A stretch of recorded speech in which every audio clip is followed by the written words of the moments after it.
کو اللہ تعالیٰ سے مانگنے کی عادت ہو وہ کبھی زندگی میں خالی ہاتھ نہیں رہتے۔ عروج کے وقت اوقات میں رہو، کیونکہ زوال پوچھ کر نہیں آتا۔ رزق حلال کمانے کی خاطر لباس گندا کرنا ضمیر گندا کرنے سے بہتر ہے۔ ضمیر بیچ کر لشکر کے ساتھ کھڑا ہونے سے ضمیر بچا کے اکیلے کھڑا ہونا لاکھ درجے بہتر ہے۔ زندگی خوبصورت لوگوں سے خوبصورت نہیں ہوتی، زندگی مخلص لوگوں سے خوبصورت ہوتی ہے۔ آدھی خوبصورتی آپ کے الفاظ میں ہے اور باقی آپ کے آداب میں ہے۔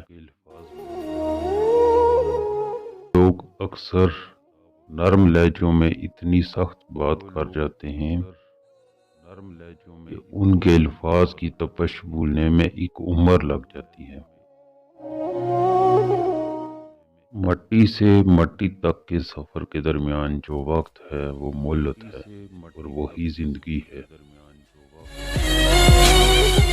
جو حصہ اللہ کا ہے وہ روح ہے، جو حصہ اپنا ہے وہ عمل ہے، جو کیڑوں کا ہے وہ جسم ہے۔ اپنے کچھ لمحوں کے عروج پر غرور نہ کرنا، کیونکہ وقت بدلنے میں دیر نہیں لگتی۔